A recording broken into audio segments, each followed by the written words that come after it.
Welcome to our channel. Hi friends, সবাই কেমন আছো? আজ আমি আবার এসে গেছি তোমাদের মাঝে একটা নতুন রেসিপি নিয়ে। বেসন দিয়ে জিলাপি বানিয়ে দেখাবো। প্রথমে একটা পাত্রে আমি 5 থেকে 6 চামচ মতো বেসন নিয়ে নিচ্ছি। এবার আমি এখানে পরিমাণ মতো লবণটা দিয়ে দিচ্ছি। এরপর 1 চামচ মতো ঘি নিয়ে আমি এটাকে ভালো করে মিক্স করে নেব।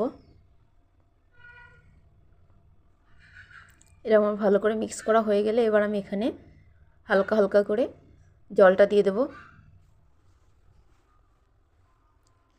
আমার প্রায় মিক্স হয়ে গেছে, এবার আমি জলটা দিচ্ছি। দেখো, অল্প অল্প করে জলটা দিতে হবে, না হলে কিন্তু অনেক বেশি নরম হয়ে যাবে, ব্যাটারটা কিন্তু ভালো হবে না। ব্যাটারটা একটু শক্ত শক্ত করেই করতে হবে। যখন দেখবে একটু বেশি শক্ত আছে তখন আবার একটু জল দিয়ে একটু নরম করে নেবে। এইভাবে আমি করে নিচ্ছি ব্যাটারটা। দেখো, এবার আমি আরেকটু জল দিয়ে দেবো। এখানে আমার অনেকটা শক্ত হয়েছিল, সেই কারণে এইভাবে আমি 5 মিনিট মতো বেসনটাকে ফাটিয়ে ভালো করে ব্যাটার করে নেব, যাতে আমার জিলাপিগুলো অনেক ফুলে যায়। দেখো, এবার এইরকম একটা প্যাকেট নিয়ে আমি সব ব্যাটারটা ভরে নিচ্ছি।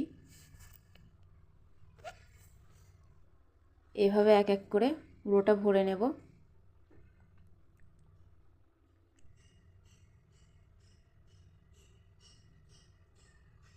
হালকা হালকা করে আমার সব ভরা হয়ে গেছে। একটা গার্ডার দিয়ে আমি পুরো প্যাকেটের মুখটা সিল করে দিয়েছি। এবার আমি কড়াইয়ে তেলটা দিয়ে দিলাম।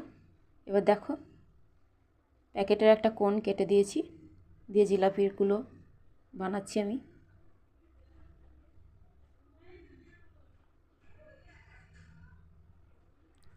এরকমভাবে হালকা হালকা করে যে যেরকমভাবে পারবে সেরকমভাবে করে নেবে। এবার তোমাদেরকে কিছু কথা বলে নিই। যারা আমার চ্যানেলে নতুন আছো তারা অবশ্যই আমার চ্যানেলটাকে সাবস্ক্রাইব করে পাশে থাকা বেল আইকনটা প্রেস করে দেবে। আর যারা আমার সাবস্ক্রাইবার আছো তারা অবশ্যই লাইক কমেন্ট শেয়ার করবে। এখন অনেক কমেন্ট করছো, তাই আমার অনেক ভালো লাগে।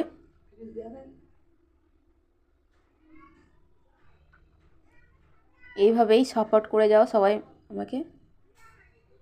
এবার আমি এখানে জিলাপির শিরাটা বানিয়ে নিচ্ছি। আমি এখানে দেখো, প্রথমেই 2 কাপ মতো জলে 1 ডাবু চিনি দিলাম। এবার সামান্য পরিমাণে ফুড কালার দিয়ে দিচ্ছি। এখানে আমি আরেকটু ফুড কালার দেব, কারণ এটা অনেক হালকা হয়ে আছে। দেখো, দিয়ে দিয়েছি। এবার আমি এখানে জিলাপিগুলো দিয়ে দিচ্ছি।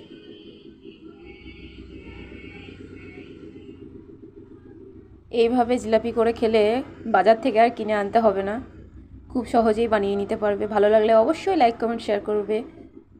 Thank you so much.